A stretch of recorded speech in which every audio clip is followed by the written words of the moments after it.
Now, sometimes we see people, we look at them and think we know about them because of the way they look, their gender, the group they're in, or the language they speak. All right, today I'm gonna read you a story about someone who was stereotyped. Are you ready to listen? Yes. Okay, click on your listening ears. Whenever I read the books, the children were very quiet. Usually they're very loud or they interrupt, they want to ask questions, but I think this was new for them too. Oliver Button got a nice black shiny pair of tap shoes, and he practiced, and he practiced. But the boys, especially the older ones in the schoolyard, teased Oliver Button. What are those shiny shoes, sissy? Why couldn't he do dancing? Because he was a boy. Boys, you can't dance? I can. Yeah, raise your hand if you're a boy and you can dance. You don't necessarily have to tap dance. Boys, can you dance? Do a little dance for me right now. A couple of you, stand up. Girls, can you dance with them? Stand up. Everybody can dance. Do a little quick dance. Count of 10. 1, 2, 3, 4, 5, 6, 7, 8, 9. I think it had never occurred to him that you could look at the world this way, that you could take off these labels and try and look at it from a neutral perspective. Simply create a little more space to examine the binary. You know, at the end of the day, there's three things we hope people will leave from these trainings. Gender is not just about bodies, gender is not binary, and gender is not about sexual orientation. The parent training really helped me feel like I wasn't alone, because there are so many of us who didn't quite fit into the rigid box. I noticed that you never said feminine or masculine, and I'm guessing that you intentionally avoided those words, and I'm wondering why. What we start to call feminine and masculine becomes very, very constricting. We make feminine become a set of rules that become really, really constraining for folks who might see things differently. My son, 75-ish% of the people that we come into contact with that don't know him or are meeting him for the first time don't recognize his biology. And so he's asked me on many occasions, or it's a regular thing, Daddy, please correct. Being able to, again, have the space of this helped me to reflect on my experience and come back to what we were talking about earlier around how do we support our children. So where does the bullying come from? If we're all born as an inclusive species, what is that point? So, let me clarify. That's a great question.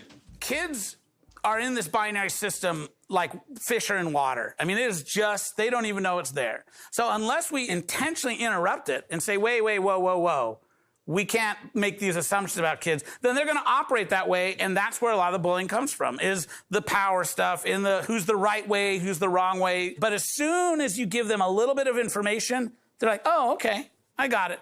And it's really important that we understand all of us have parts of behavior that might be identified as boy or parts of behavior that might be identified as girl, and it doesn't have to be that rigid. And some girls don't have first names, have bags, not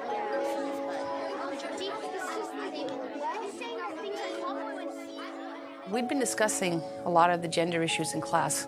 I told the kids that they'd be breaking into their groups and actually just talking amongst themselves. And to be honest, I didn't know what to expect from that. Well, it turns out that they couldn't stop.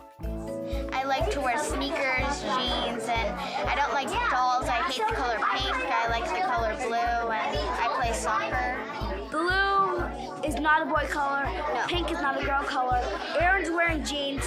Lots of girls like to wear jeans. Some boys like to wear skirts.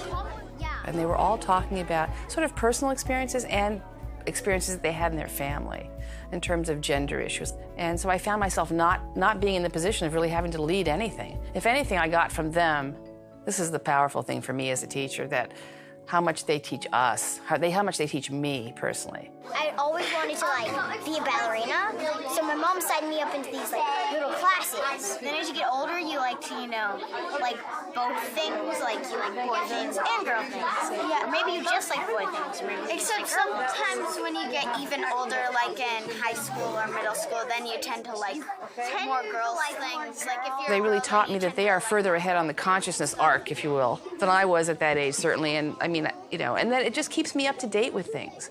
And really the overarching thing for me in the class, and the reason I love this, is because I think it's important that, you know, to get away from all that bullying stuff. I mean, I'd say 9/10 of it would disappear if we deal with each other's differences in a different way.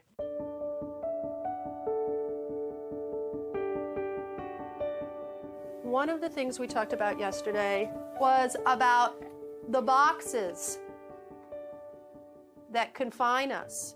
I've always been pretty passionate about talking about things like stereotypes and empowering all people. But this framework really helped me to take the conversation to another level. We've labeled Camilla with all these labels just because of her gender, right?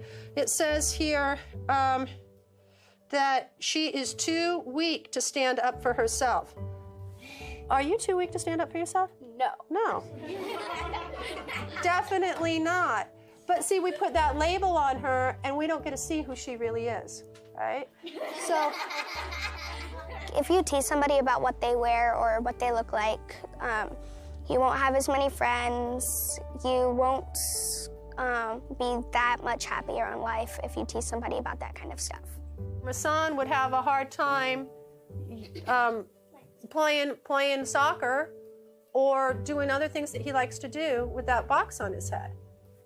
And the labels that we put on people make it hard for them to be who they are.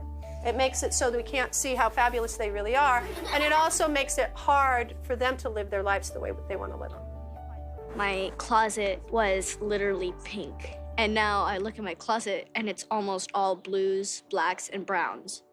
I thought that it was different, like you should dress like a girl if you're a girl, but I don't think that anymore. Like, a lot of even parents think that way, because that's what their parents taught them.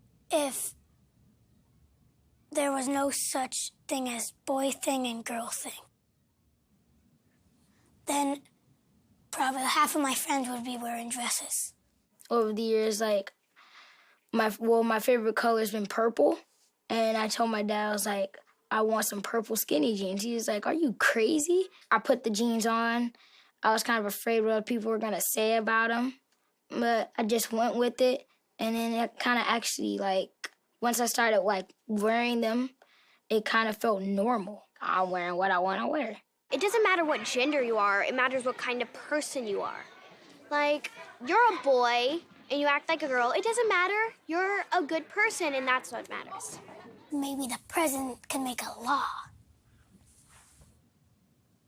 Like, you can't make fun of boys that like to wear dresses or girls that like the color green, and girls who like love monster trucks.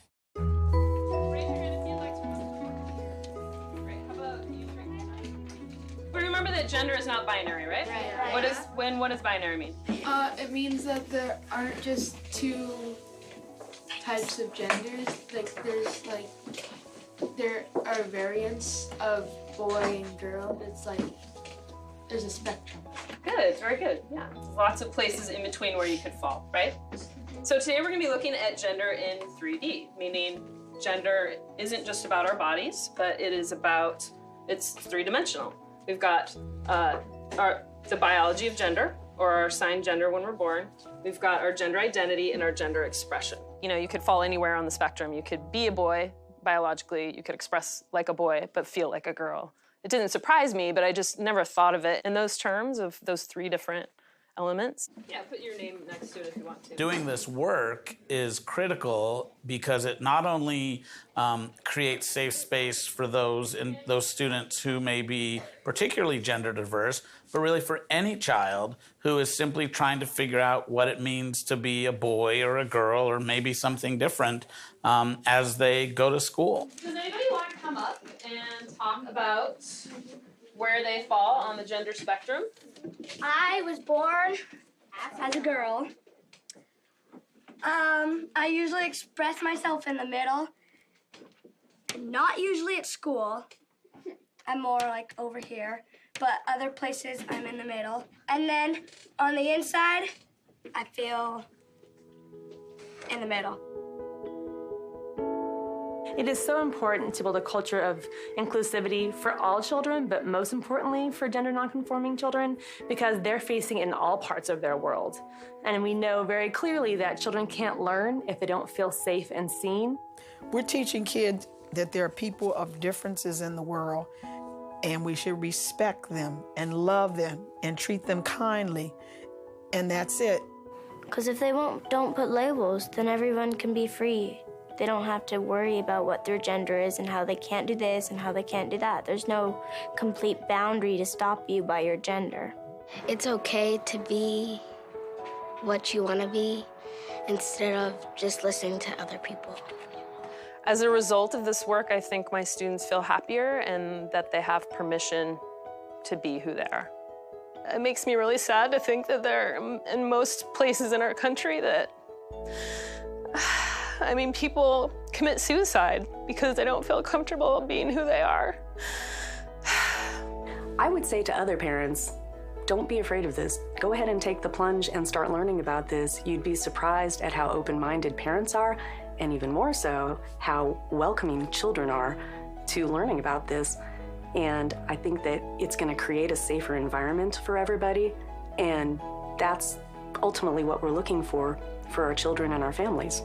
You see kids of all different races, all different backgrounds, all different classes, all the diversity that we can see, embracing each other, loving each other, having a great time. And that's the kind of community that we want to foster and model, not only for here in Peralta, but for the world.